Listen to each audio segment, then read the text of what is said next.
विखन हरिणं मीटे मरणं सहज हो मन जगे चेतन करी दर्शन स्वयं के हम बने अरहम बने अरहम बने।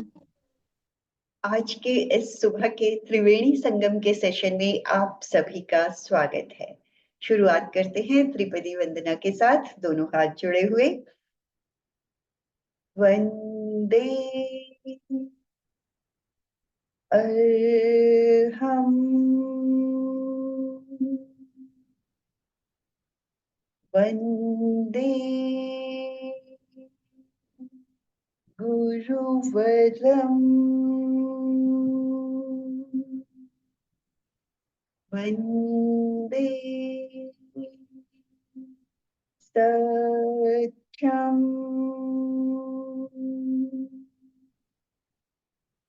ओम अरहम, गुड मॉर्निंग, सुप्रभात। सभी का हार्दिक स्वागत है आज के इस सेशन में। और हो सके तो अपने वीडियोस भी सब लोग ऑन कर लें ताकि इस सेशन का और अच्छे से इंटरेक्टिव वे में एंजॉय कर सकें और अच्छे ढंग से इसे मैनेज भी कर सकें।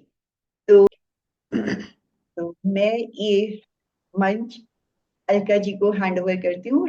सभी को नम्र निवेदन, गुड मॉर्निंग, शुभ प्रभात, जय चिनेन्द्र।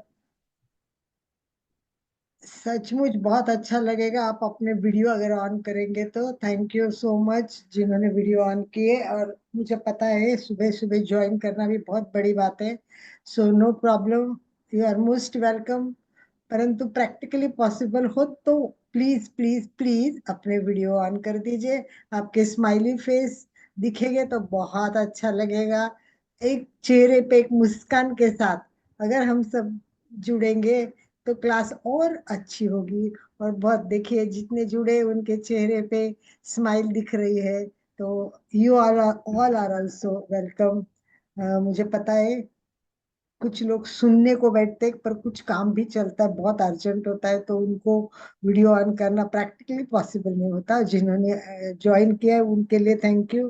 और आज की क्लास हमारी शुरू हो रही है। आपको पता है आज का विषय, मुझे विश्वास है आज का विषय सबको बहुत ज्यादा प्रिय है और सबसे ज्यादा अच्छा भी लगने वाला है, क्योंकि विषय ही ऐसा है कि सबके दिल का विषय है, सबके मन का विषय है, सबके भाव का विषय है।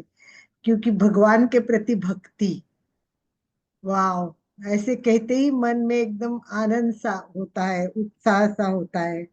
तो हमारे साथ आज अभी रश्मि जी जुड़ी है।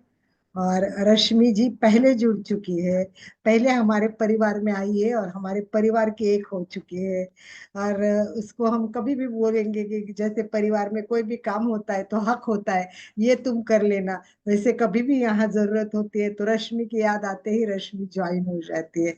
और रश्मि में तो भक्ति की रश्मि इतनी फैली हुई है। अभी अभी एक प्रोग्राम हुआ हमारा, एक पुस्तक का विमोचन भी हुआ और बहुत बड़ा नेशनल कवि सम्मेलन था। तो उसमें रश्मि जी ने इतना भक्ति का रंग बना बताकर और प्रस्तुति से सारा वातावरण ही बदल दिया था। तो इस तरह भक्ति में जो पूरी तरह डूब जाती है, ऐसी रश्मि जी एक आपको पता है बहुत सुंदर चैनल भी चला रही है। और ये चैनल इतना अच्छा चलता है कि एक एक महिलाओं की जानकारी देती है। आज भक्ति योग क्या है, भक्ति योग क्या है हमें जानना है, और ये भी हमारे हरि से जानना है।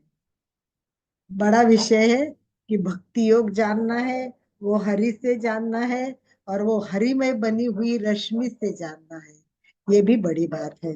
तो हमको पता है कि भाई भक्ति योग एक आध्यात्मिक अभ्यास ही है। भक्ति योग आध्यात्मिक अभ्यास है, देवता के प्रति पूरी प्रेम समर्पण सब कुछ होता है। पर हमने दो योग देखे ऑलरेडी, ज्ञान योग और कर्म योग। ज्ञान योग और कर्म योग हमने बहुत अच्छी तरह से स्टार्ट किए और बहुत लंबा चलता गया। वैसे ही आज भक्ति योग शुरू हो गया है। ज्ञान योग है वो बुद्धि का योग है। ज्ञान योग हमने देखा वो बुद्धि का योग है। कर्म योग है वो पुण्य क्रिया का योग है। और भक्ति का योग, वाह, भक्ति तो भक्ति होती है, भज शब्द से बना हुआ है। ये भगवत गीता के 12वें अध्याय में इसका वो सविस्तर वर्णन दिया हुआ है। तो चलिए, समय ज्यादा वेस्ट न करते हुए, जिस रश्मि जी ने चैनल शुरू करके हर जगह अपना रंग फैला दिए हैं, रश्मि के रंग, रश्मि के संग भक्ति के रंग, तो आज हम रश्मि के संग भक्ति के रंग रंग में डूबने वाले हैं। तो अलग अलग रंग दिखाने वाली रश्मि आज भक्ति के रंग दिखाने वाले हैं। और हम, मुझे आशा ही नहीं विश्वास है, जब वो बताएगी और जब वो गाएगी तो सब भक्ति में झूम उठेंगे। अगर किसी को लगा है कि मुझे डांस भी करना है, एक्शन भी करनी है भक्ति के लिए, तो एकदम खुले दिल से कर सकते हैं। तो चलिए, मैं भी माइक हैंड ओवर करती हूँ। राजू भाई हमारे आ चुके हैं। तो त्रिवेणी संगम में हमारे राजू भाई जो है, ये इंटरनेशनल संवाद के बहुत, मतलब इतना ज्यादा फैला रहे हैं, और इसके संस्थापक के रूप में काम करके पीएचडी तो की है, परंतु सत्संग तो इतना ज्यादा होता है। इनकी भी किताबें वगैरह बहुत प्रसिद्ध है। पीएचडी अनेक विषय में की हुई है, और भक्ति तो उनके रग रग में ही है। तो मैं नम्र निवेदन करूंगी कि पहले राजू जी रश्मि जी का स्वागत करके उनके यस यस सर। करके को इनवाइट करें। बिल्कुल बिल्कुल। तो इस त्रिवेणी संगम में आप सभी का हार्दिक हार्दिक स्वागत। संवाद अंतरराष्ट्रीय योग वर्ग, एमपी के फिटनेस क्लासेस और कल्याणम योगा सूरत, इस त्रिवेणी संगम में दुनिया के अलग अलग ट्रेनर अपनी अपनी सेवाएं देते हैं। और इसी श्रृंखला में आज के विशेष अतिथि प्रशिक्षक है, अतिथि व्याख्याते हैं हमारी रश्मि जी दादीज और पूर्णिमा ताई। इनका मैं तहे दिल से हार्दिक स्वागत करता हूं। और सभी को रिक्वेस्ट करता हूं कि जोरदार ताली उनके लिए बजना चाहिए, क्योंकि बहुत अच्छी सेवाएं कर रहे हैं। सेवा परमो धर्म, सेवा से बड़ा कोई धर्म नहीं है। और बहुत सुंदर सुंदर ज्ञान अभी अभी जब हमारे अलका जी ने बताया है कि कितना अच्छा काम वो कर रहे हैं। तो यही जन सेवा ही ईश्वर सेवा है सही मायने में। और लोगों के a single sentence can change life, एक विचार भी आदमी का जीवन बदल सकता है। और आपके वजह से तो कितने लोगों का जीवन बदलता होगा निश्चित रूप से। बहुत ही सुंदर, बहुत मुझे अच्छा लगेगा आपको सुनने को। तो पुनश्च दोनों व्याख्याता का और रश्मि जी का मैं तहे दिल से हार्दिक हार्दिक स्वागत करता हूं। और सभी साधक जो देश प्रदेश से जुड़े उनका भी हार्दिक स्वागत। और ज्यादा समय ना लेते हुए मैं रिक्वेस्ट करता हूँ कि Rashmi ji, you may start today session bhakti yoga. Mic yes. है to Rashmi ji, most welcome. एक बार हाथ ऊपर। Welcome welcome welcome, most welcome. Yes Rashmi. Ji सबसे पहले तो सभी के हृदय में बैठे उस ईश्वर को मेरा नमन है। और आप सभी ने मुझे इतना प्यार दिया, उसके लिए बहुत बहुत आभार, बहुत बहुत धन्यवाद, दिल से आभार। मेरी कुछ पंक्तियों से पहले शुरू करती हूँ, तो उससे मतलब एक भक्त की जो स्थिति होती है वो आपको बड़ा आराम से क्लियर हो जाएगी। मेरा मन बड़ा चंचल छलिया है, पल पल में रंग बदलता है। मैं तुझ में ही डूब के तर जाऊं, पर मन पर बस कहाँ चलता है। मेरे मन पे हो अधिकार तेरा, मेरे मन पे हो बस अधिकार तेरा, तेरे वश में सदा रहना कान्हा। एक तू जो मन में बस जाए, मन का तो यही सजना कान्हा। तो ये भक्त की स्थिति है। और भगवान, एक श्लोक है बड़ा बहुत ही प्यारा सा है कि अनन्याश्चिन्तयतो माम ये जना पर्युपासते तेषां नित्याभियुक्तानां योगक्षेमं वहाम्यहम्। और इस श्लोक का बड़ा सीधा सीधा सा जो अर्थ है वो ये है कि जो अनन्य भक्त मेरे चिंतन में, मेरी उपासना में निरंतर लगे रहते हैं, उन भक्तों का योग, उनका क्षेम मैं स्वयं वहन करता हूं। अब भक्ति योग जो है वो सबसे, मतलब जिसको बोलते हैं कि सबसे सरल साधन है, सबसे सरल भगवान को प्राप्त करने का। कर्म परंतु उतना योग, ही कठिन है, उतना ही कठिन है। हाँ मतलब कर्म योग और ज्ञान योग ये फिर भी कठिन है, लेकिन भक्ति योग इतना सरल है, लेकिन जितना सरल है उसको करना उतना ही कठिन है। यस। क्योंकि भक्ति योग में पूर्ण समर्पण चाहिए। पूर्ण समर्पण ऐसा कि जो हरि इच्छा, जो हो गया सब उसकी इच्छा, और जो उसने किया वो सब बहुत बढ़िया। तो इस श्लोक में भी भगवान ने यही कहा है, अनन्य भक्त अर्थात जिनका साधन और जिनका साध्य दोनों भगवान ही है, अर्थात जो पूर्ण रूप से भगवान को ही समर्पित है, जिनका चिंतन मनन उपासना, जिनका व्यवहार का रहन सहन खान पान बोल चाल सब कुछ भगवान को ही समर्पित है, ऐसे जो भक्त हैं उनका योग और क्षेम। अब योग को समझना जरूरी है कि योग क्या है, मतलब किसी भी चीज की प्राप्ति, और क्षेम क्या है, प्राप्त की हुई सामग्री की रक्षा करना। अगर हम सीधे सीधे शब्दों में कहें तो भगवान उनके लाभ की, उनके हानि की, हर चीज की भगवान ही रक्षा करता है। भगवान सारा चिंतन मनन करता है कि अगर इसने सब कुछ मुझे समर्पित कर दिया तो फिर सब कुछ मुझे ही करना है। एक छोटी सी कहावत है, हम उसे अक्सर मजाक में कहते हैं, आंधा की माखी तो राम जी उड़ावे। ये हम सबने शायद आराम से सुनी है, लेकिन इसका जो मर्म है, इसका जो भाव है ना, वो बहुत गहरा है। आंधा की माखी तो राम जी उड़ावे, मतलब जो अंधा व्यक्ति है वो राम जी पर ही आश्रित है, उसे कुछ नहीं पता। तो ये सच है कि भगवान श्री राम ही उसकी पार लगाते हैं। उसके शरीर पर, उसके कहीं पर कोई भी प्रॉब्लम हो, कहीं कोई भी चीज उसके रास्ते में, उसके जीवन के रास्ते में जो भी कांटे हो, वो स्वयं भगवान ही हटाते हैं। ऐसा क्यों? क्योंकि उसने अपने आप को पूर्ण समर्पित कर दिया ईश्वर के ऊपर। तो भगवान यहाँ पे इस श्लोक में भी यही कहते हैं, और जो मुझ पर तुम पूरी तरीके से समर्पित हो जाओ, तुम्हारे हर विचार में, तुम्हारे हर चिंतन में अगर मैं ही हूं, तो फिर वैसे भी अगर देखा जाए तो अगर जहां पर भगवान पहुंच जाते हैं तो बुरी से बुरी चीज भी अच्छी हो जाती है। किसी भी चीज को शुद्ध करना हो तो वहां पे भगवान का नाम लो। तो एक बार सोच कर देखिए कि कितना प्रैक्टिकल है कि हमारे सामने बहुत ही बुरी परिस्थिति चल रही है, लेकिन अगर हम वहां पे भी भगवान का स्मरण करते हैं तो हमें तुरंत शांति मिल जाती है, तुरंत आनंद आ जाता है। अर्थात उसके नाम से ही, उसके भाव से ही, जब वहां पर बुरी से बुरी, नकारात्मक से नकारात्मक चीजें भी सकारात्मकता की ओर बढ़ जाती है, बुरी से बुरी चीज भी अच्छी हो जाती है। तो भगवान कहते हैं कि जब चिंतन मनन किसी भी कार्य में अगर तुम संपूर्ण रूप से मेरे पर ही समर्पित हो, तो फिर तुम्हारी सारी चिंता तो मुझे करनी पड़ेगी, मैं करूंगा फिर तुम्हारी सारी चिंता। तो मैं इस बात पे, जैसे दो लाइनें हैं कि मेरा मुझ में कुछ है ही नहीं, सब तुझसे ही तो पाया है, और तुम्हारी बातें, तुम्हारे अनुभव और तुम्हारे पद चिन्हों ने ही तो सिखाया है। तो जैसा हमने एक बार पहले कर्म योग की जब हम बात कर रहे थे, तब भी हमने ये चीज मतलब बहुत आराम से समझ ली थी कि कर्म किसका, भगवान का, फल किसका, भगवान का, परिणाम किसके, भगवान के, पदार्थ किसके, भगवान के। तो भाई आप हो कहाँ पर?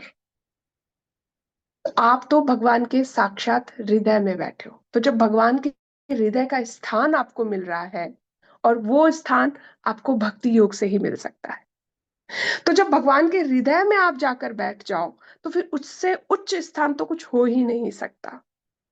और उसके साक्षात परिणाम है उसका। आज हम मीराबाई को याद करते हैं, आज सूरदास जी है, आज कबीर दास जी है, आज ये सारे जितने भी भक्ति योग के बड़े बड़े महात्मा, बड़े बड़े विदुषी जिनका हम नाम लेते हैं, ये सभी एक्चुअल में भगवान के हृदय में जाकर बैठ गए। तो जब भगवान के हृदय में जाकर बैठ गए तो इनके जीवन में जो शक्ति आई उसका पूरा चित्र हमने देखा। आज हमने देखा नहीं लेकिन हम किताबों में पढ़ते हैं। उसके पूरे चित्र का वर्णन आज हम इतिहास से सुनते हैं। हम मीरा की बात करते हैं। जरा गौर से अगर हम उनके जीवन चरित्र को देखें, बचपन से मीरा राजकुमारी थी। एक राजकुमारी होने का अर्थ ये नहीं होता कि उसे पूर्ण स्वतंत्रता हो। एक राजकुमारी होने का अर्थ ये भी होता है कि उसके ऊपर बहुत सारे रूल्स, बहुत सारे रेगुलेशंस लागू थे, क्योंकि वो एक राजकुमारी थी, उसका बहुत बड़ा दायित्व था। लेकिन मीरा किसके हृदय में जाकर बैठी? श्री कृष्ण के। और मीरा के हृदय में कौन बैठा? भगवान श्री कृष्ण। तो जब भगवान श्री कृष्ण उनके हृदय में बैठ गए, उनकी भक्ति जब उनकी शुरू हुई और उस भक्ति से जो उनको शक्ति मिली, उसका परिणाम था कि मीरा उस राजपूताना घराने में एक ऐसी भक्ति, एक ऐसी योगी बनकर निकली जो कि कोई दूर दूर तक नहीं सोच सकता था। जहां पर इतना बड़ा पर्दा हो, जहां पर राजकुमारियां घर के अंदर, घर की दहली के बाहर जाती ही नहीं है, वहां पर वो एक राजकुमारी के रूप में उसने बचपन से अपने अपने गिरधर गोपाल को ही अपना पति स्वीकार कर लिया। और एक इतनी बड़ी बात कह देना विवाह के वक्त कि भाई मेरा तो पति यही है, मेरे तो पति गिरधर गोपाल है, बाकी मुझे कुछ नहीं पता, मेरा मंदिर, मेरी मूर्ति, मेरी सारी साधना, मेरा सब कुछ उस महल में जाएगा। और ये कितनी बड़ी शक्ति थी और ये कितना बड़ा चमत्कार था उस ईश्वर का कि जो उसके पति हुए वो उतने ही सरल, उतने ही सीधे, उतने ही सहज रहे कि उन्होंने हर चीज को स्वीकार किया। उन्होंने स्वीकार करके वो सारी व्यवस्था की जो मीराबाई चाहती थी। और उसके बाद उनके जीवन में जितने भी संघर्ष आए, उनके पति के मृत्यु के बाद में जितने भी संघर्ष आए, उनके साथ क्या क्या यातनाएं उनको दी गई, लेकिन किसी भी यातना में सबसे बड़ी बात ये थी कि मीरा विचलित नहीं हुई। मीरा ने एक बार भी भगवान से ये प्रश्न कहीं पर भी नहीं किया, मुझे नहीं पता, मैंने बहुत ज्यादा इतिहास नहीं पढ़ा, लेकिन मुझे जहां तक मैं पढ़ती हूँ या जहां तक मैंने देखा, जितनी मेरी समझ है उसमें मुझे ये समझ आया कि मीरा ने कभी ये क्वेश्चन नहीं किया कि भगवान मेरे साथ ये सब क्यों, और ये सब मेरे साथ क्यों हो रहा है, क्यों? उसका रीजन सबसे बड़ा सिर्फ एक था, उसकी भक्ति की शक्ति। उस भक्ति की शक्ति इतनी ज्यादा थी कि विपरीत परिस्थितियां भी मीरा को अनुकूल लगती थी। लोग कहते थे मीरा बड़े दुख में है, मीरा को तो ये किया जा रहा है, मीरा को तो वो किया जा रहा है, पर मीरा तो बड़े सुख में थी। मीरा पूर्ण रूप से भक्ति में डूबी हुई थी। मीरा को किसी भी तरह के उस दुख का एहसास ही नहीं था। जब सामने जहर का प्याला आया तो भी मीरा ने हंसते हुए पी लिया, सांप आया तो भी कोई प्रॉब्लम नहीं हुई मीरा को। क्यों? सिर्फ एक ही रीजन उसके पीछे कि मीरा इतनी बड़ी भक्त थी कि वो साक्षात कृष्ण के हृदय में जाकर बैठी और भगवान को उसकी चिंता थी। मीरा को डर नहीं लगा वो जहर का प्याला पीते हुए, लेकिन भगवान को लगा क्या कर रही है, पहले उसको ठीक करना पड़ेगा। तो जब भगवान भक्त की चिंता करने लगे, जब भगवान के लिए भक्त इतना प्रिय हो जाए कि भगवान सब कुछ छोड़कर उसके पास आ जाए, उसका उसका चिंतन, उसका भरण पोषण, रहन सहन उसके आसपास एक ऐसा ओरा बना दे कि उसको कहीं से भी, भक्त को किसी भी प्रकार का कोई आघात ना हो, तो सत्य रूप में ये भक्ति योग और ये भक्ति की शक्ति है।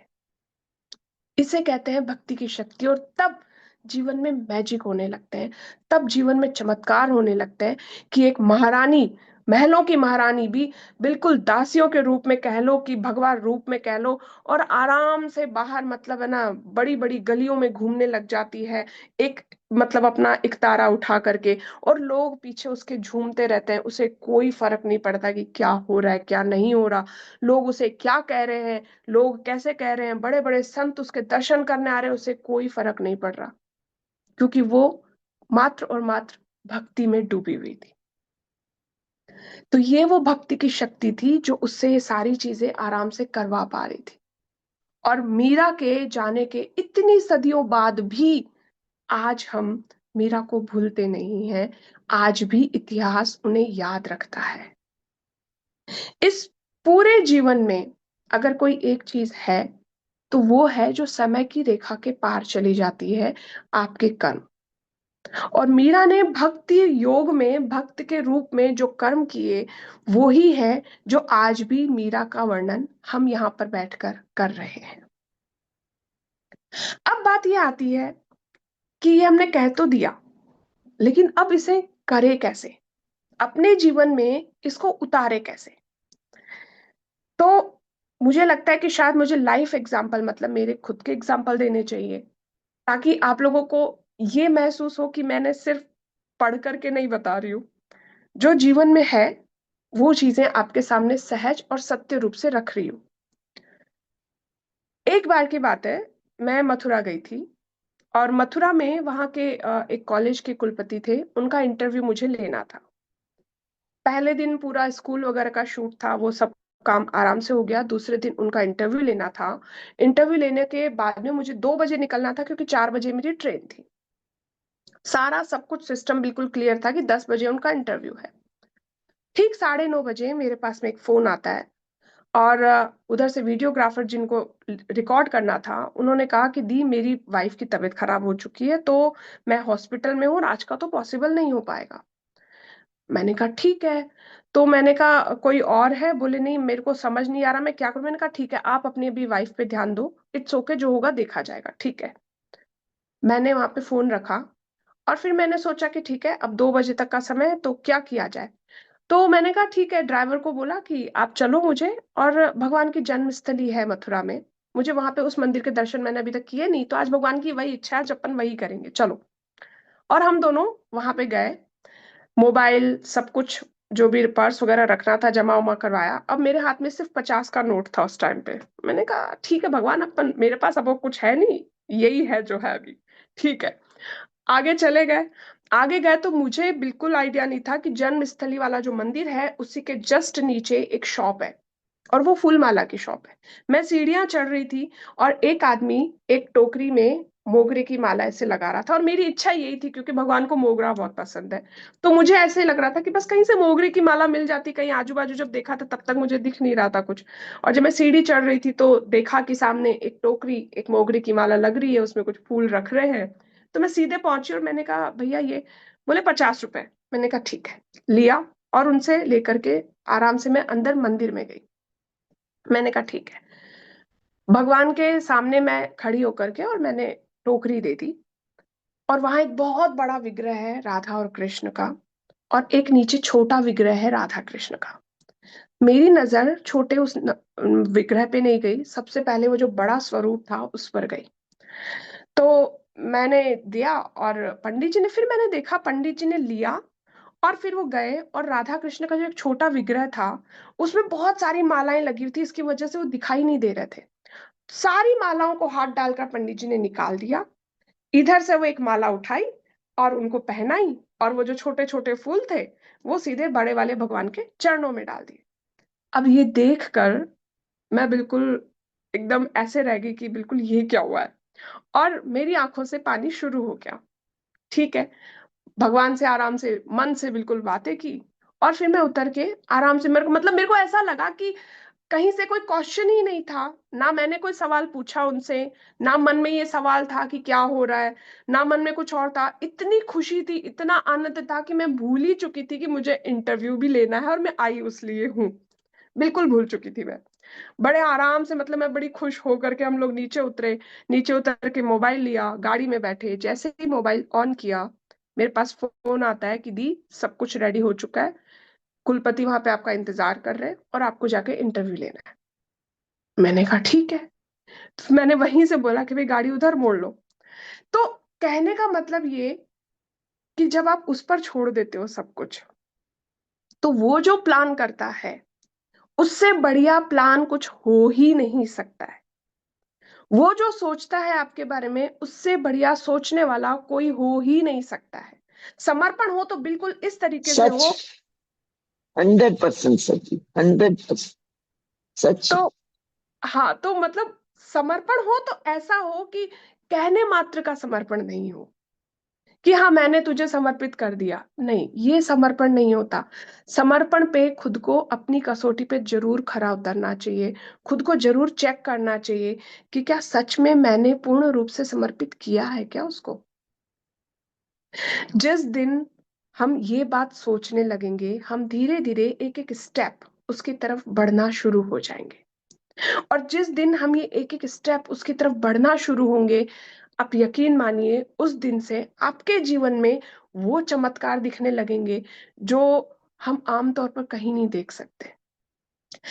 आज भी मैं कहती हूँ कि आज भी आपको पता नहीं है, आपको आइडिया नहीं है, लेकिन मैं अभी कहती हूँ आप सभी अपने अपने जीवन के जिस शिखर पर हैं, एक बार आंखें बंद करके उस शिखर पर खड़े होकर पीछे मुड़कर देखिए, पास्ट में देखिए। जितने भी आपने दुख झेले, जितनी भी आपने अपने जीवन में संघर्ष किए, जितने भी आपके जीवन में मुश्किलें आई, क्या वो अगर मुश्किलें नहीं आती तो क्या आज आप इतने दक्ष होकर, इतने परिपक्व होकर इस शिखर पर खड़े होते? निश्चित रूप से नहीं। क्योंकि हर दुख के बाद, हर दुख के बाद, जैसे हम कहते हैं कि सोने से कुंदन बनता है, ठीक वैसे ही भगवान हमें तप कर एक और कुंदन की तरह बनाता है। और वो बना क्यों रहा होता है, वो हमें दुख क्यों दे रहा होता है? हम ये कहते हैं, मतलब मेरी तरफ से तो देखिए मैं बिल्कुल साफ मानती हूँ कि वो दुख देता ही नहीं है, लेकिन आम भाषा में, आम बोलचाल में कहें कि वो हमें दुख क्यों देता है, तो बहुत सिंपल सी चीज है। जिसके सानिध्य में आपको जाना है उसके योग्य उत्तराधिकारी तो आपको बनना ही पड़ेगा। तो अगर उसके सानिध्य में जाना है, उसके हृदय में वास करना है, उसके हृदय में बैठना है, उसका प्यार पाना है, तो उसके निमित्त होकर, उसके योग्य होकर ही आप उसके पास जा सकते हो। और ये कठिनाइयां, ये मुश्किलें, ये संघर्ष, ये सारी बातें, जितनी भी तरह की चीजें हैं, ये सब वो ही गुफाएं हैं जिनमें से आपको निकल कर वहां तक पहुंचना है। क्योंकि हर गुफा, हर संघर्ष के बाद निकल निकल के हमें एक ऐसी सूर्य की रश्मि, एक ऐसी किरण प्राप्त होती है जो हमारे हमारे पूरे व्यक्तित्व को, हमारे पूरे चरित्र को बहुत ही ज्यादा उज्जवल करती है। तो जब कार्य होगा तब उसकी प्रतिक्रियाएं होंगी। अगर कोई व्यक्ति हाथ में हाथ बांधकर कार्य करने से ही मना कर देगा तो उसके लिए कुछ भी मतलब पॉसिबल नहीं है, उसके उसके जीवन में सुधार कैसे होगा? तो जीवन में अगर आगे बढ़ना है तो हमें क्रियाएं करनी होगी, और जब क्रियाएं करेंगे तो उनके रिजल्ट भी हमें मिलेंगे, और जब उनके रिजल्ट हमें मिलेंगे तो हमें पता चलेगा कि हम कितने और बेहतर हुए, हम और अच्छे कितने ज्यादा हुए। एक माँ और एक बच्चा, जैसे माँ को बहुत अच्छे से पता होता है कि उसके बच्चे के लिए क्या चीज अच्छी है और क्या चीज बुरी है, लेकिन कभी गौर करना, ये चीज माँ तब तक ही कर पाती है जब तक वो बच्चा पूर्ण रूप से माँ को समर्पित रहता है। जैसे जैसे बच्चे की समझ बढ़ती जाती है, माँ उसे मना करती है लेकिन बच्चा नहीं मानता, तो ठीक है, बच्चा अपने कार्य का फल उसी तरीके से, परिणाम उसको मिलते हैं। बहुत जगह पे ऐसा देखा गया कि बच्चा बड़ा हो गया, बच्चे में समझ आ चुकी, बच्चा अपना अपने तरीके से अपना कार्य कर रहा है, माँ उसे मना करती है कि बेटा देख ये चीज मत कर, तेरे लिए ये उचित नहीं है, लेकिन बच्चा बोलता है ठीक है ना माँ, मैं कर लूंगा, मैं झेल लूंगा, जैसा भी होगा मैं करूंगा। और बच्चा उस चीज को करता है क्योंकि वो बड़ा हो चुका है, वो अपूर्ण रूप से अपनी माँ पर समर्पित नहीं है। लेकिन अब हम एक बार थोड़ा सा पीछे जाएं और हम वो स्थिति देखें जब बच्चा पूर्ण रूप से केवल माँ पर समर्पित रहता है, जब उसे नहीं पता होता कि अच्छा बुरा क्या है, जब उसे कुछ पता नहीं होता, उसे पता होता है कि मेरी माँ ने मुझे ये दिया तो मैं खा लूंगा, पूर्ण विश्वास होता है कि मेरी माँ ने दिया तो सब कुछ बेस्ट है। जब वो उस स्थिति में होता है तो आप लोग सभी भी जो है यहाँ पर, जो माँ है, जो पिता है, माँ और पिता दोनों में ही वो भाव है, आप लोग कभी भी बताइए कि क्या हम छोटे बच्चे को कभी तलवार देते हैं? क्या हम छोटे बच्चे को कभी चाकू देते हैं? क्या हम छोटे बच्चे को कभी सुई देते हैं? वो जितनी भी जिद कर ले, पर हम उसे वो देते हैं जो उसके लिए जरूरी है, जो उसके लिए अच्छा है। और ऐसे ही हम छोटे बच्चे को एक छोटा सा खिलौना देते हैं जिससे उसको अच्छा अच्छा अच्छा नॉलेज मिले, तो वो हम खुद चला कर देते हैं, बच्चे ने नहीं मांगा, लेकिन माँ पिता खुद उसको चला कर देते हैं। बच्चे को एक कॉपी देते हैं, एक पेन देते हैं, बच्चे को भी लिखना भी नहीं आ रहा, लेकिन पेंसिल और कॉपी क्यों देते हैं भाई? क्योंकि माता पिता को पता है कि मेरे बच्चे के लिए अच्छा क्या है।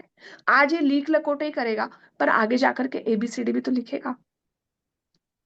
हम उसे छोटा सा मिट्टी के खिलौने देते हैं, हम उसे बजने वाले खिलौने देते हैं, हम तरह तरह की चीजें देते हैं जो बच्चे ने अभी डिमांड की नहीं है, लेकिन फिर भी माँ बाप उसे देते हैं। क्यों देते हैं?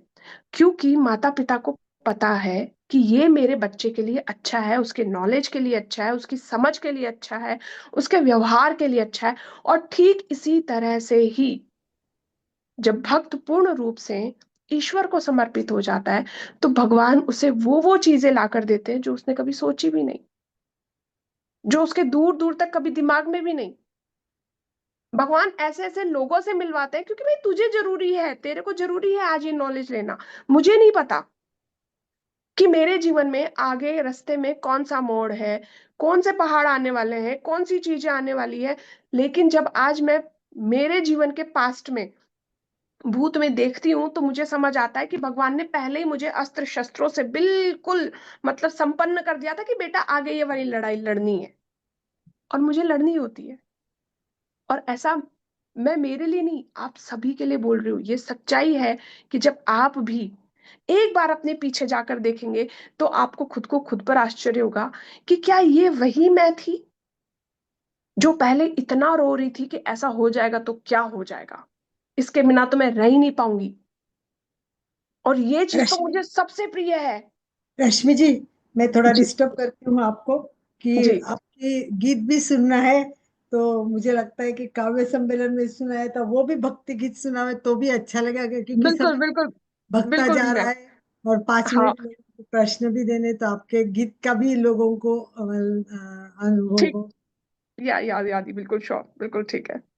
तो कहने का मतलब सिर्फ इतना है कि पूर्ण रूप से भक्त बनने के लिए भगवान को ही समर्पित हो जाओ, तो अनुकूल और विपरीत परिस्थितियां, प्रतिकूल और अनुकूल दोनों परिस्थितियों में आप ऑटोमेटिकली समभाव हो जाओगे, क्योंकि फिर एक ही फीलिंग आएगी कि जो वो कर रहा है वो बहुत अच्छा कर रहा है, जो वो चीज दे रहा है वो बहुत अच्छी दे रहा है। तो जैसे मैं भगवान को हमेशा एक बात सुबह उठते ही कहती हूँ कि जो तूने दिया उसके लिए बहुत बहुत बहुत धन्यवाद, और जो तूने नहीं दिया उसके लिए भी तेरा बहुत बहुत बहुत धन्यवाद। तो इसी के साथ ही मुझे लगता है कि इस बात को विराम देते हैं। और एक छोटी सी बात मतलब भक्ति की है, तो एक 4 लाइनें पहले मैं ये सुनाती हूँ और फिर एक छंद सुनाती हूँ आपको, जिसके बारे में अलका दीदी बता रहे हैं। 4 लाइनें ये है कि मैं डर कर थम रही थी, पर वो विश्वास से चल रहा था। मैं अंधेरों में डूब रही थी, पर वो दीपक सा जल रहा था। मैं तिनका तिनका बिखर रही थी, पर वो मुझे समेट रहा था। मैं टूट कर खत्म होने को थी, पर वो मुझे नहीं गढ़ रहा था। कैसे ना करूं मैं उससे इश्क, ये तो हक है उसका। ये जमीन भी उसकी और ये आसमान भी उसका। एक वही जिसमें आगाज भी है और जिसमें अंजाम भी है, जिसके पीछे कितने मशहूर और कितने बदनाम भी हैं। मैं काली शाही, मैं काली शाही, वो कलम भी है, अल्फाज भी है, सुनाई दे या ना दे, पर इन सांसों में बजता हुआ साज भी है। कैसे ना करूं मैं उससे इश्क, ये तो हक है उसका, और ये जमीन भी उसकी और ये आसमान भी उसका। और इसी के साथ ही मैं वो छंद सुनाती हूँ जिसके बारे में अलकादी बता रहे हैं। तो छंद है माखन चोर का, गोपियों के प्रेम का और माखन चोर का पूरा एक दृश्य आप लोग सभी के सामने रख रही हूँ। कि डगमग डग शाम चलत, डगमग डग शाम चलत, पग पग पग धूर उड़त, धूर सोहे श्याम अंग देख चटके भूके रंग, धूर सोहे श्याम अंग देख चटके भूके रंग, तारुवर जू लहराए, तारुवर जूं लहराए जीव जंतु सुख पाए। तारुवर जूं लहराए जीव जंतु सुख पाए। छन छन छन पैजनिया खन खन खन कर घनिया सुन गोपी द्वार आए। छन छन छन पैजनिया खन खन खन कर घनिया सुन गोपी द्वार आई। पर बस ध्वनि खींच लाई। पर बस ध्वनि खींच लाए। शाम मोरे मोरे शाम मोरे शाम अंगना आज। धन्य धन्य धन्य हुए सगरे काज। शाम मोरे मोरे शाम मोरे शाम अंगना आज। छीके पर मटकी लटकी कान्हा की नजर अटकी। छीके पर मटकी लटकी कान्हा की नजर अटकी। शाम देख मटकी तड़की तिरकिट धा दधी माखन सरररर नटकट मुख अरररर। दधी माखन सरररर नटकट मुख अरररर। लीलाधर की माया माखन में लिपटी काया। लीलाधर की माया माखन में लिपटी काया। मुक्त धरा मुक्त गगन मुक्त धरा मुक्त गगन। तृप्त हृदय तृप्त नयन तृप्त हृदय तृप्त नयन। चंचल चपल चतुर चित चोर आयो रे आयो माखन चोर। बहुत बहुत धन्यवाद आपका। और इसी के साथ ही ये कृष्ण के ही सारी कलम है, ये कृष्ण के ही सारे शब्द हैं और उन्हीं को ही समर्पित है। अब मैं आप लोगों से पूछना चाहूंगी कि अगर आप लोग के कोई भी सवाल जवाब कोई भी प्रश्न हो तो आप लोग आराम से मुझसे पूछ सकते हैं। आप लोग संवाद बहुत करें। अच्छा, बहुत अच्छा, बहुत अच्छा। मन ही नहीं कर रहा है कुछ भी बोलने का आपका भजन सुन। अशोक सच जी सच। ठीक। मैम, भक्ति योग तो है ही इतना बढ़िया कि उसमें डूब जाते हैं, तो ये सबसे आसान तरीका भी है। लेकिन एक जब सवाल आता है कि भगवान की लिस्ट अपन देखते हैं तो काफी लंबी चौड़ी है। और एक छोटी सी कहानी कहूंगा। जैसे अपने कोई भी मुसीबत आती है तब भगवान को याद करते हैं, हे भगवान मेरे को ये तकलीफ आ गई, इसके ऊपर हो करो। और थोड़े ही क्षण अपने इंतजार करेंगे, फिर बोलेंगे यार राम कदाच आराम कर रहे हैं, तो कृष्ण को याद करेंगे। फिर कृष्ण को भी याद करेंगे जब राम आने वाले होते हैं, अभी बोले ये तो कृष्ण को याद कर रहा है, राम को साइड में रख दो, अब कृष्ण आएगा। और जब कृष्ण को याद करता है कि भाई ये वो, लेकिन अपने पास में सहन शक्ति नहीं होती है कि भाई कृष्ण आ जाएंगे और अपने को कर देंगे, फिर अपन दूसरे भगवान के पास जाएंगे। तो इसके बारे में कुछ बताना। मैं आपको बहुत सिंपल सी बात बोलूंगी इस चीज के लिए कि जैसा पहली शर्त ही क्या है भक्ति योग की, पहली शर्त ही है समर्पण। और जहां समर्पण आ जाता है वहां हम किसी और का इंतजार कर ही नहीं सकते, क्योंकि समर्पण मतलब पूर्ण समर्पण। पूर्ण समर्पण मतलब इतना गहरा समर्पण कि भाई वो जो चाहे जब चाहे जैसे चाहे वो जो करे बस वो ही है, बाकी कुछ है ही नहीं। तो जब पहली शर्त ही क्योंकि पूर्ण समर्पण है भक्ति योग की, तो वहां पर फिर किसी और का इंतजार या किसी और भगवान के आने का इंतजार या फिर किसी और तरीके का संकट वो फिर मन में आएगा ही नहीं। क्योंकि जब भाव ये आ जाएंगे कि हाँ वो ही है, वो जो कर रहा है वो बेस्ट है मेरे लिए, तो फिर वहां पे मेरा दुख ऑटोमेटिकली कम हो जाता है। अगर अब मुझे उस जैसे दुख में भी सुख ढूंढने की आदत हो जाएगी, उस दुख में भी मैं ये देख लूंगी कि अच्छा ये गलत हो रहा है, सब चीजें ऐसी मुझे लग रही, लेकिन एक मिनट ये क्यों हो रहा है, किस लिए हो रहा है, मुझे एक बार रुककर वहां वो चिंतन करना जरूरी है कि इससे मुझे क्या सीखने को मिल रहा है, भगवान क्यों बता रहा है मुझे ये चीज। तो वहां सारे दुख अपने आप ही खत्म हो जाएंगे। धन्यवाद, बहुत अच्छा। देखिए इसके लिए ही कहा गया है विश्वास करो। भगवान यही कहता है विश्वास करो, मैंने तुम्हारे लिए वही विधान किया है जो तुम्हारे लिए उचित है। मैंने आज तक जो भी कुछ किया है तुम्हारे मंगल के लिए किया है। तो यही तो भगवान होता है कि बताता है, परंतु हम विश्वास नहीं करते और फिर हम फंस जाते हैं। जैसे अशोक जी ने कहा कि भाई भगवान नहीं दे रहा है, चलो ये भगवान नहीं दे रहा तो वो भगवान 33 कोटि भगवान पड़े, किसी ना किसी कोई ना कोई तो दे देगा। परंतु जब आप भगवान ने कहा है कि तू विश्वास रख, जो भी मैं दे रहा हूँ नहीं दे रहा हूँ तो उसका भी तो कोई कारण होगा। बिल्कुल तो बिल्कुल सही, मेन बात वही है। पर बिल्कुल। ये तो तीनों तो जुड़े हुए हैं ना, ब्रह्मा विष्णु महेश तीनों तो जुड़े हुए हैं ना। अगर यस, आप शंकर जी के भगत हो तो गणु जी और पार्वती माँ कहाँ जाएंगी? तो आप ये नहीं कह सकते कि मैं तीनों को अलग कर रहा हूँ या कुछ है। अगर आप शंकर जी की भक्ति कर रहे हो तो माँ पार्वती और गणेश जी तो साथ में रहेंगे ही रहेंगे। तो ऐसा तो नहीं समर्पण होता है। सबसे बड़ी बात यह है कि मधु जी जो है रश्मि जी बहुत तकलीफ पा रही है, और उनको श्वास लेने की इतनी सारी प्रॉब्लम है, फिर भी उनका जी जो दृढ़ विश्वास है कि मुझे यहाँ कुछ मिलेगा, इसमें मैं जी कुछ पाऊंगी, और जो सही कुछ बात है। पाती है वो जाके प्रयोग भी करती है। जो विश्वास है कि मैं थोड़ा जो आयुष्य लंबा रही हूँ, वो मेरे हाथ में, तो ये भगवान ने मुझे रास्ता दिया है, तो ये इस तरह आगे बढ़ा रही है। तो ऐसे, और जैसे विभा भी अमेरिका इवन से जुड़ी, विभाजी भी पूरा आप परिवार ये कहता है बोनस लाइफ है। तुम बिल्कुल। बोनस लाइफ जी रही हो परीक्षा की बोनस वजह लाइफ। से। यस। और और रियली में बोनस लाइफ। विभाजी भी अमेरिका से जुड़ी है। उन्होंने कहा कि बहुत लिखा है चार्ट में, बहुत बढ़िया। वो भी डेली डायलिसिस करती है, कभी खोल भी नहीं पाती है ये, पर सुनती इतनी भाव से, और कहीं भी हमारी गलती हो तो वो तुरंत जुड़ भी जाती है और करेक्ट करके बता देती है कि या आपका ये रह गया है।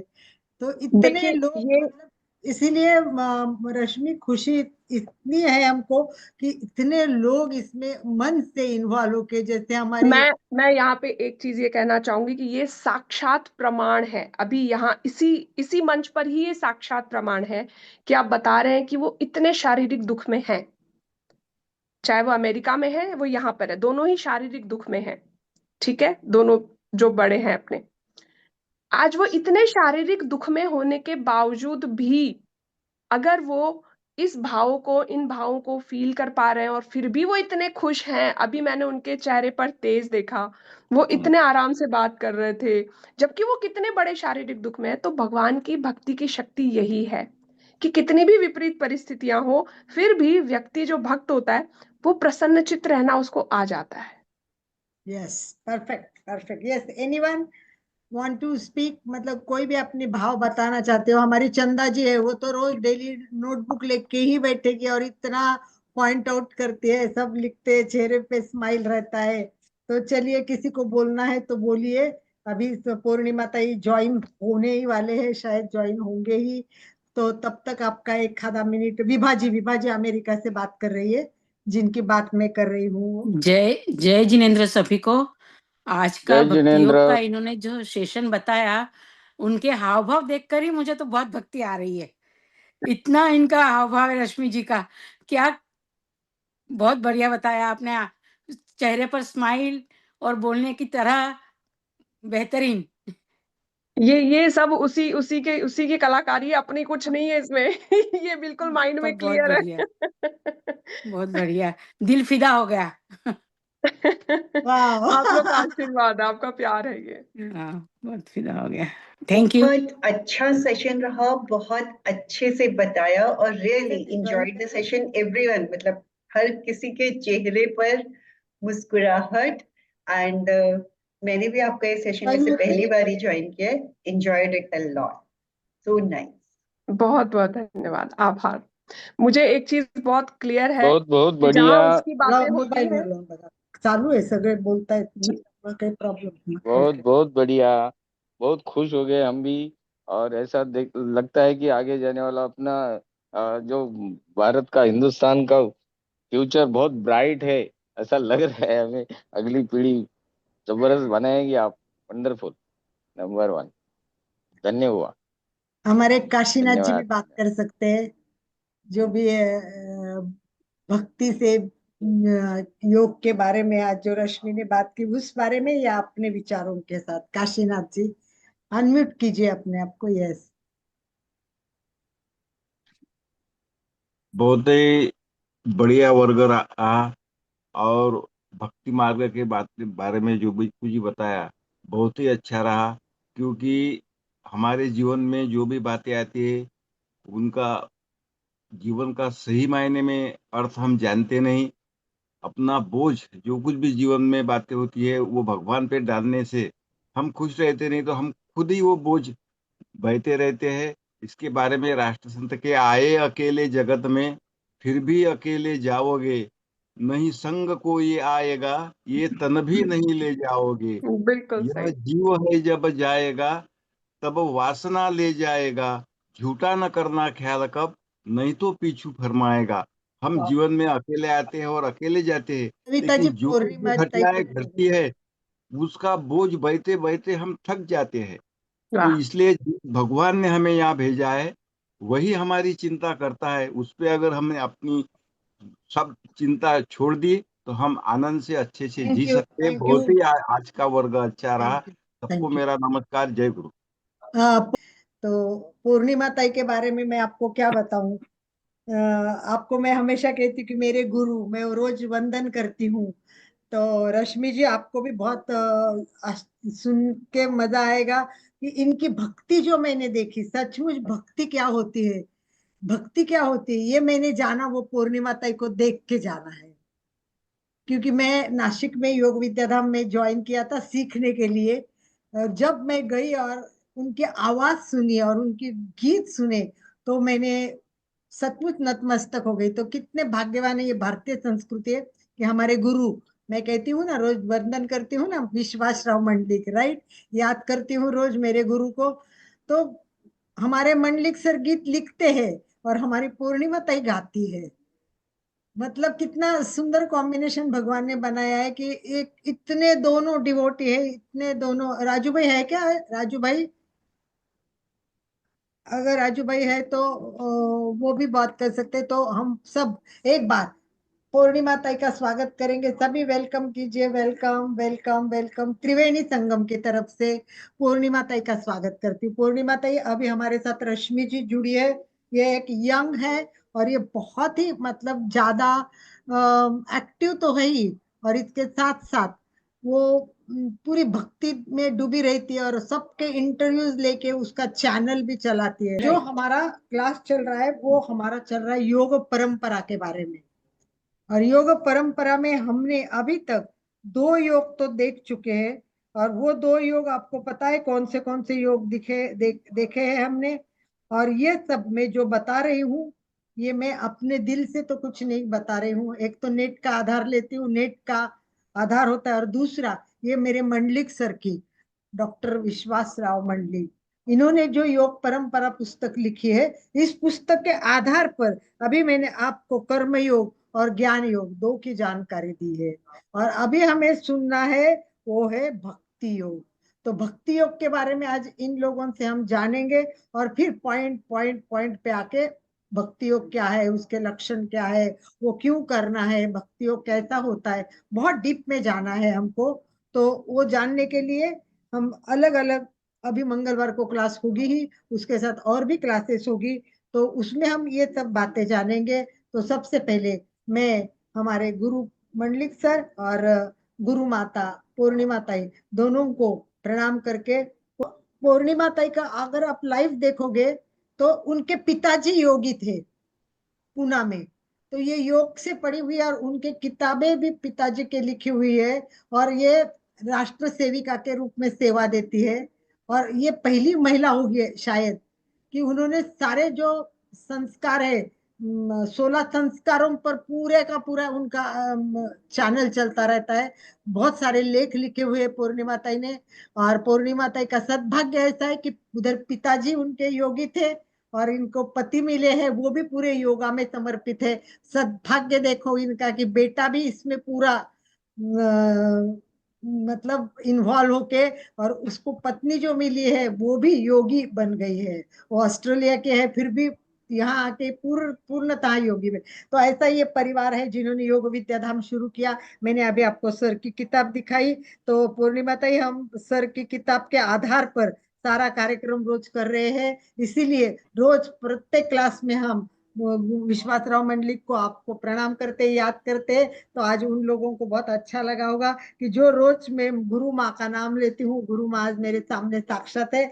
और हमारे साथ जो रश्मि जी है, मैं समय आपको ज्यादा देना चाहती हूँ, इतना ही बताना चाहूंगी क्योंकि आप ज्वाइन नहीं होते। ये यंग है और बहुत आप भक्ति से डूबी हुई है। तो बाद में आप उसका वीडियो आप सुन लेना यूट्यूब पे। तो मैं माइक हैंड ओवर करती हूँ पूर्णिमा ताई को। एक बार सभी स्वागत करें, सुस्वागतम। त्रिवेणी संगम आपका स्वागत करती है, सुस्वागतम सुस्वागतम। बात है। चलो आ गए आप सब लोग अभी। तो कहने का मतलब है अभी भक्ति योग, भक्त, भक्त शब्द का अर्थ है जोड़ना। अभी मेरे पहले आदरणीय दूसरे वक्ता ने कुछ बोल दिया है, अभी उसमें बातें दोहराई गई, तो इसमें मेरा कुछ इलाज नहीं, मैंने उनको सुना नहीं है। ठीक है, तो पक्की हो जाएगी, शायद दोबारा आप सुनेंगे तो। तो क्या है भक्त, भक्ति योग जोड़ना है। भक्ति योग शब्द का अर्थ है भक्त माने जोड़ना, योग माने जोड़ना। दोनों शब्दों का अर्थ एक ही है, विभक्त यानी अलग रहना। तो योग जोड़ना, किससे जोड़ना है? भक्त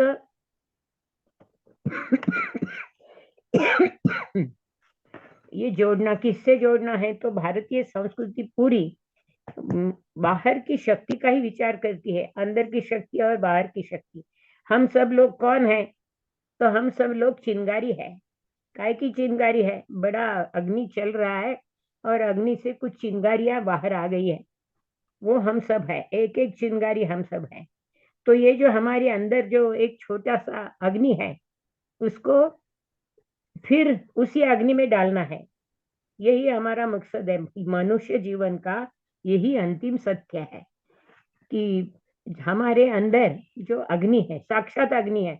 मैंने मेरे अंदर 3 ज्योति देखी है, साक्षात ज्योति है हमारे अंदर। इसलिए तो हमारा तापमान शरीर का 98 डिग्री रहता है। थोड़ा सा बढ़ गया कि चलो बुखार आ गया कि देखो बोलने लगते हैं। तो अंदर साक्षात अग्नि है। बाहर आपने परमात्मा देखा क्या? ऐसा प्रश्न मैं हमेशा सबको पूछती हूँ, आपने परमात्मा देखा क्या?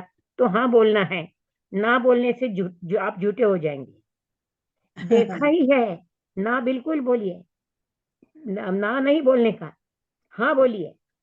क्यों? Yes. क्योंकि अभी आप बोलेंगे कि हमने परमात्मा नहीं देखा है तो आप झूठे हो जाएंगे, आपको बहुत गालियां पड़ेगी परमात्मा से कि अरे मैं तेरे अंदर हूँ तो क्या बोल रहा है। और आपने अग्नि देखा है, आपने सूरज देखा है, वही साक्षात परमात्मा है, ध्यान में रखिए।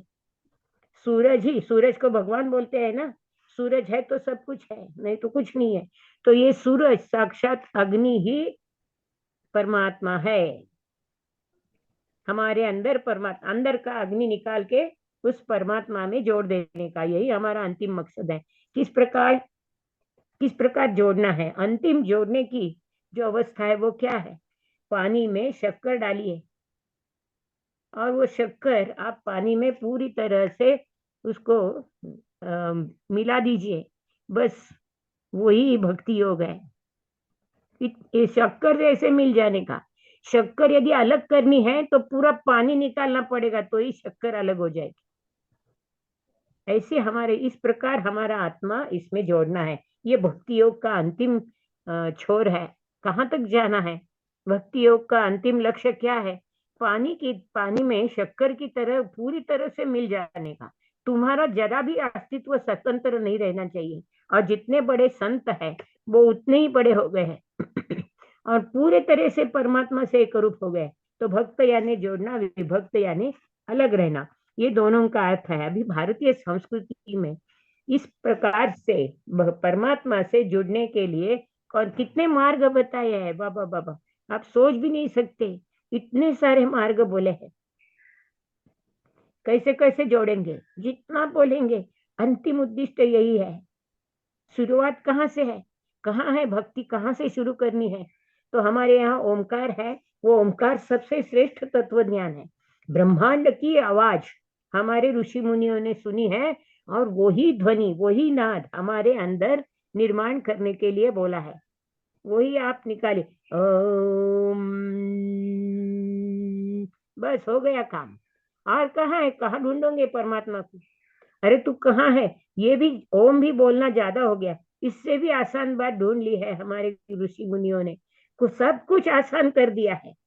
तो भक्ति से जुड़ने का मतलब, भक्त माने परमात्मा से जुड़ने का सबसे आसान मार्ग उन्होंने बोला है, ओम बोलते रहिए। बोलने के बदले हमारे नाक से हर क्षण वही ध्वनि आती रहती है। उस पर मन एकाग्र करना। अरे शक्ति तू कहाँ है रे, हे भगवान तू कहाँ है, वो उत्तर दे रही है सहा अहम। आवाज सुनाई दे दी? सांस बिल्कुल लेते वक्त 100 आवाज आती है, मैंने अभी जानबूझकर करी है। हर एक की सांस चल रही है। हर एक के सांस में से सांस लेते वक्त 100 आवाज आ रही है, सांस छोड़ते वक्त हमारा आवाज आ रही है। सो हम, हे भगवान तू कहाँ है, सहा अहम, दैट इज मी, यहाँ यहाँ हूं मैं, सहा अहम, वो ही मैं हूँ। ये उत्तर है, बस सबसे आसान मंत्र है और उसी की ओर ध्यान दीजिए। बार बार सांस लेते रहिए, छोड़ते रहिए, बस यही खास अपने लिए मार्ग है परमात्मा से जोड़ने का। बाकी कहाँ ध्यान मत दीजिए। ये एक मार्ग बोला है, उसके साथ और क्या मार्ग बोले हैं? भारतीय संस्कृति में सुबह से उठकर रात को सोने तक हर क्षण परमात्मा के स्मरण के बिना हम कुछ नहीं करते। मतलब हर क्षण उसे जोड़ते रहिए, सांस से जोड़ते रहिए। मैं अलग अलग मार्ग बता रही हूँ अभी, पर शक्ति से जोड़ने के अलग अलग मार्ग आपसे स्पष्ट कर रही हूँ। तो पहला मार्ग बोल दिया है, ओमकार है। वो ओमकार नाद से एकरूप हो जाइए। नाक से ध्वनि आती है, मुंह से बोलिए ओमकार, जुट जाइए उससे। और ओमकार से परमात्मा से जोड़ना ये सबसे आसान बात है। जैसे कैसे बोला है हठ प्रदीपिका में बोला है अनुसंधान, देखो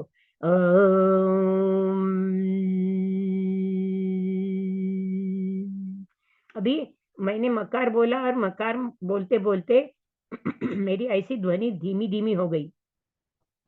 इसका अनुसंधान, ये नाद से जैसे चल रहा है उसका अनुसंधान करो, उसके पीछे जाइए, आप जुड़ जाएंगे। कहाँ जुड़ जाएंगे? आप परमात्मा से जुड़ जाएंगे। इस प्रकार सोहम और नादानुसंधान एक मार्ग बोला है। दूसरा मार्ग मैंने अभी बोलना शुरू किया कि कैसे जुड़ जाएंगे। तो अलग अलग मंत्र है हमारे किससे जोड़ने का। सुबह उठते हैं तो अपने बिछाने पर बैठकर ही सुकराग्रे वसते लक्ष्मी, हाथ हाथ में विश्व शक्ति है, ब्रह्मांड की शक्ति हमारे दोनों हथेलियों में है।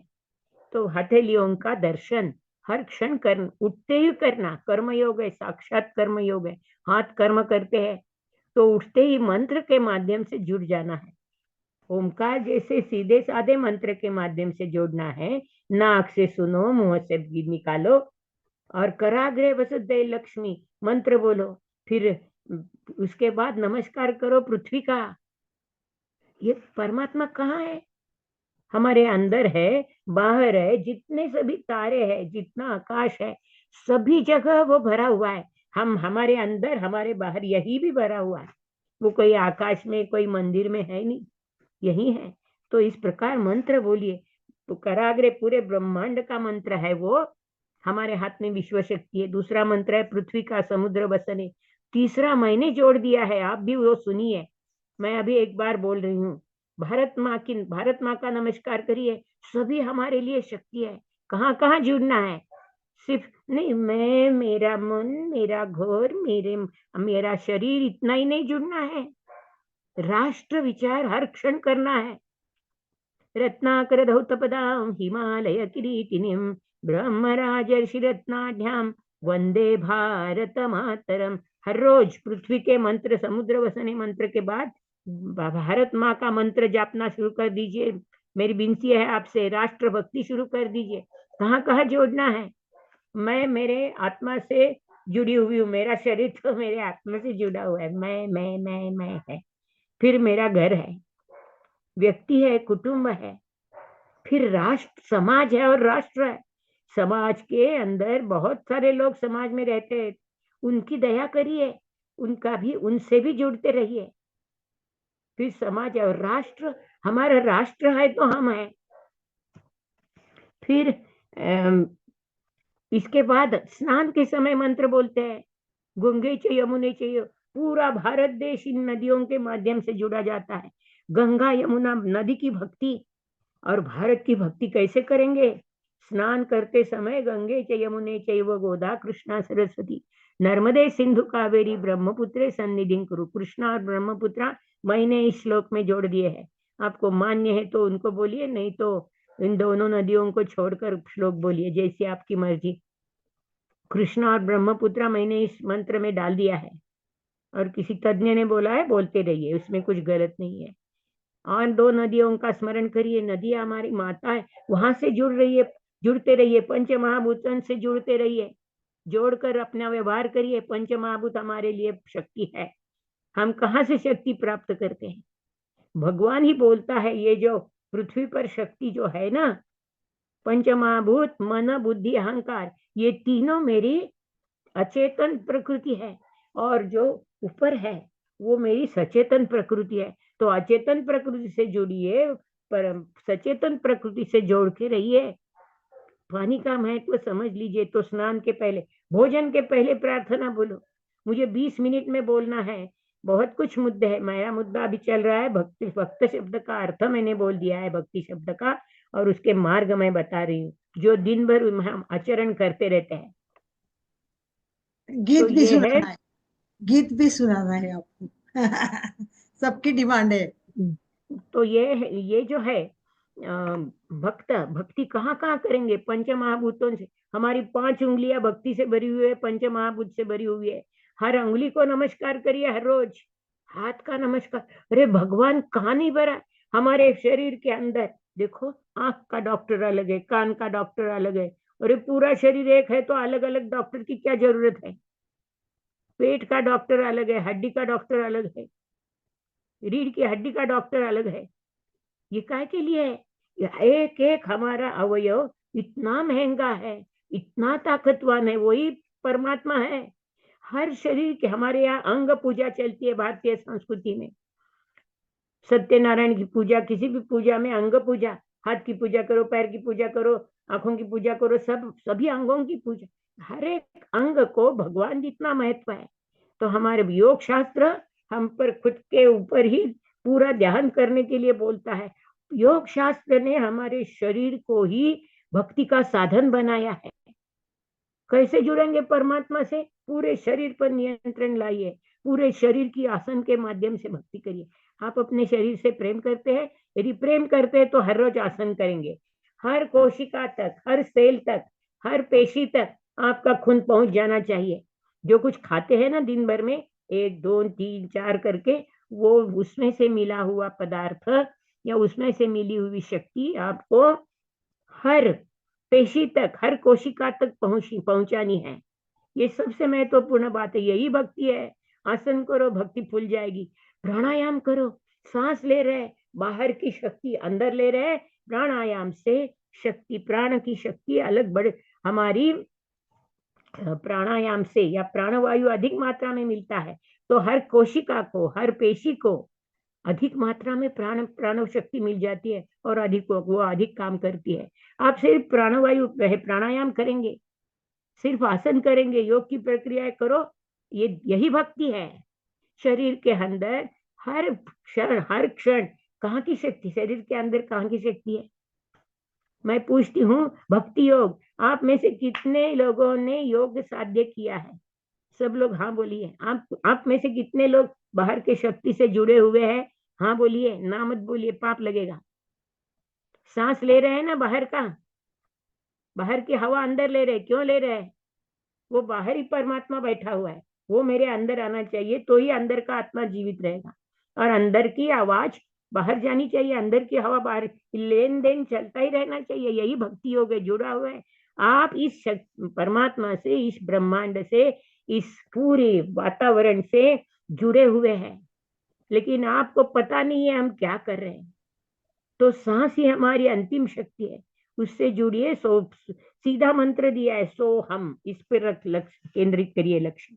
उसके बाद मैंने बोला, भोजन के समय पहले मंत्र बोलना है, शाम को मंत्र बोलना है, रात को सोने से पहले मंत्र बोलना है। मंत्र क्या है? मंत्र परमात्मा का नाम है। देखो, आप में से किसी को बुलाना है, अलका जी आ जाइए, तो अलका, अलका, 3 शब्द, 3 अक्षर एकत्रित आ गए हैं। वैसे परमात्मा को बुलाना है, गणेश जी को बुलाना है, तो बोलिए, वक्रतुंड महाकाय सूर्यकोटि समप्रभ निर्विघ्नं कुरु मे देव सर्वकार्येषु सर्वदा। नहीं तो ओम गं गणपतये नमः, इतने ही अक्षरों का उच्चारण करते रहिए, वो आ जाएगा आपके अंदर। कहाँ है गणपति? बाहर नहीं है, यही है साहब, अंदर ही है। उसको ओम गं गणपतये नमः, वो गणेश जी की शक्ति जो हमें अपेक्षित है, हमें मिलनी चाहिए, वो जागृत हो जाएगी। बाहर नहीं है परमात्मा, अंदर ही, उसको जागृत करिए, यही योग शास्त्र है। अंदर की कुंडलिनी शक्ति ब्रह्मांड शक्ति है, उसको जागृत करिए तो आपका योग जुड़ जाएगा। अब देख कहाँ है ब्रह्मांड? यहाँ है। पूरा हमारा दिमाग ब्रह्मांड से, परमात्मा से भरा हो। कहाँ है परमात्मा? यही है। देखो 14,000 केंद्र है दिमाग में, ये 14,000 केंद्र काय की शक्ति है? पूरे ब्रह्मांड की शक्ति है।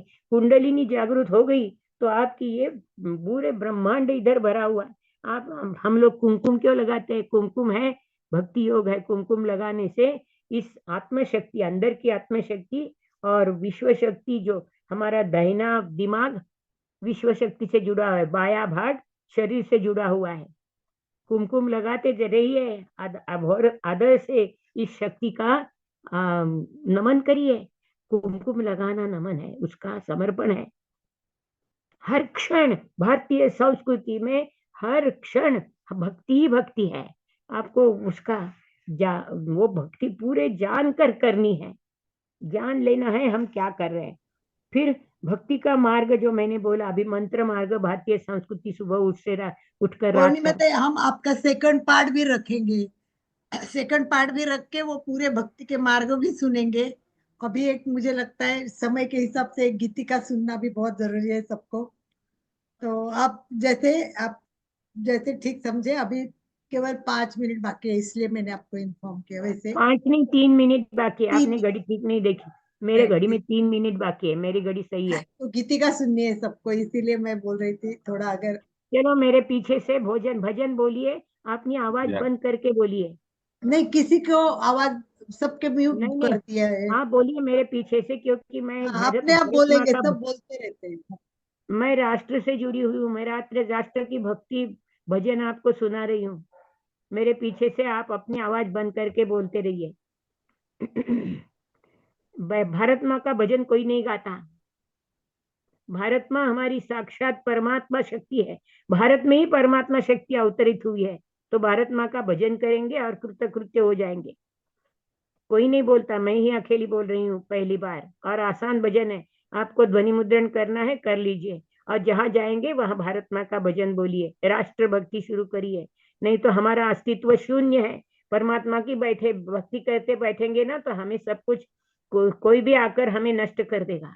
राष्ट्र भक्ति शुरू करिए, वही हमारी अंतिम भक्ति है। बोलो जय भारत माँ, जय जय भारत माँ, बोलो जय भारत माँ, जय जय भारत माँ, जननी जन्मभूमि माँ, जय जय भारती माँ, जय जय भारत माँ, जय जय भारती माँ, बोलो जय भारत माँ, जय जय भारती माँ, बोलो जय भारत माँ, जय जय भारती माँ। सुजलाम सुफलाम, सुजलाम सुफलाम, सुजलाम सुफलाम, सुजलाम सुफलाम, सुजलाम सुफलाम, सुजलाम सुफलाम, जय जय भारत माँ, जय जय भारती माँ, जय जय भारत माँ, जय जय भारती माँ, बोलो जय भारत माँ, जय जय भारती माँ, बोलो जय भारत माँ, जय जय भारती माँ, वंदे भारत माँ, वंदन भारती माँ, वंदे भारत माँ, वंदन भारती माँ, बोलो जय भारत माँ, जय जय भारत माँ, जय जय भारत माँ, जय जय भारत माँ, जय जय भारत, जय जय भारत माँ, भारत माता की जय। बहुत सुंदर, बहुत ही सुंदर। तो मैंने पूर्णिमा ताई को देखा तभी जाना, परमात्मा वही लोग खोजने निकलते हैं जिनको परमात्मा खोजना शुरू कर देता है, जिनको परमात्मा खोजना शुरू कर देता है। तो ऐसे हमारे पूर्णिमा ताई है कि जो पूरे ही समर्पित है राष्ट्र के लिए, तो उनकी भक्ति के बारे में क्या कहे और भगवान की भक्ति के बारे में क्या बोले। उनके एक एक जब भी उनको, वो बहुत बिजी रहते हैं, उनकी क्लासेस रहती है, पर प्रैक्टिकली पॉसिबल हो तो हम बस 15-20 मिनट की, क्योंकि वो 7 बजे ही पूरे होते हैं, तो 7 बजे के बाद जितना 15-20 मिनट का मौका मिले हम वापस उनको सुनते रहेंगे। इसी के साथ समय तो हो चुका है, पर फिर भी कोई बात करना चाहे तो पूर्णिमा ते मैं आपको बताना चाहूंगी कि हमारे यहाँ 2 विशिष्ट व्यक्ति जुड़ते हैं, उनका उल्लेख करूंगी मैं। चंदा जी, आप बात कीजिए, फिर मैं वो बात करूंगी। चंदा जी बोलिए। जय श्री कृष्ण पूर्णिमा ताई, बहुत ही अच्छा से समझाया आपने। भारत माता और में भक्ति वो भी होनी चाहिए भगवान के साथ साथ। बहुत अच्छा एक्सप्लेन किया आपने। आपको और सुनने का मन है, फिर एक बार आइएगा जरूर। और आपने जो बोला था सवेरे उठते कि जो प्रार्थना करना चाहिए वो सब हम करते हैं। बस हमें ऐसे ज्ञान देते जाइए ताकि हमारी भक्ति बढ़े और राष्ट्र भक्ति बढ़े। धन्यवाद। ये संगीता जौहर हैदराबाद से है। चंदा जी, सभी से जय जिनेन्द्र।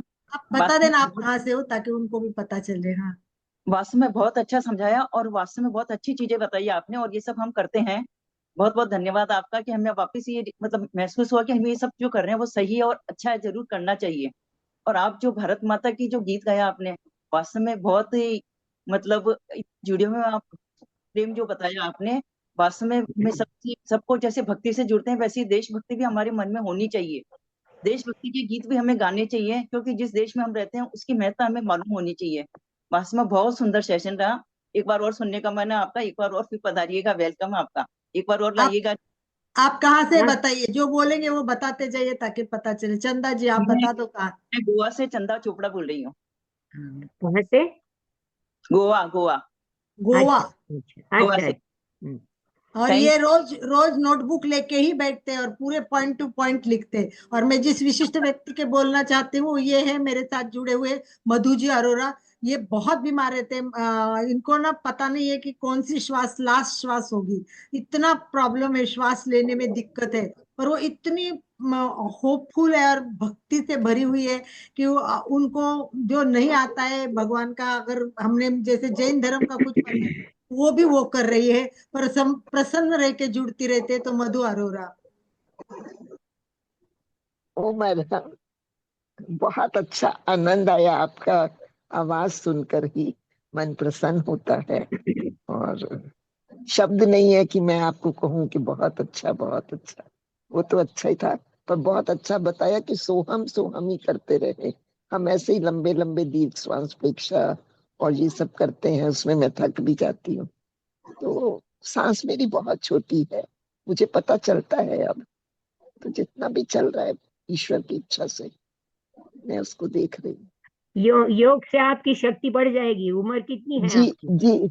आज देखिए मेरी उम्र तो 50 साल तक ही बताई थी, पर प्रेक्षा ध्यान से पिछले 25 सालों से जुड़े होने की वजह से आज मैं 72 साल की हो गई। फिर भी कब आपकी सेहत जाऊंगी? ठीक हो जाएगी। आपकी सेहत ठीक हो जाएगी। योग का आसन प्राणायाम भी सीखिए, आप में फर्क हो जाएगा। बिल्कुल हम बिल्कुल। यहाँ आरोग्य केंद्र भी चलाते हैं, जरूर जी आ जी जाइए।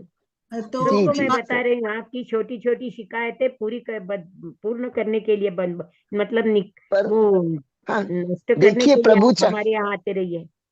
प्रभु आसन चाहेंगे तो प्राणायाम मैं से ठीक पहुंच हो जाएगी। जाऊंगी, पर मैं ऑक्सीजन पे रहती हूँ, तो विभा अच्छा। जहां जी भी अभी जाना है मुझे विभा जी ऑक्सीजन लेना अभी जुड़े पड़ता है। हुए हैं कि विभा जी गए हैं, मुझे पता नहीं। ये अमेरिका से जुड़ी है। और पूर्णिमा तक डेली वो डायलिसिस खुद करती है घर पे, डेली डायलिसिस करना पड़ रहा है, फिर भी एकदम नॉलेज से भरी हुई है।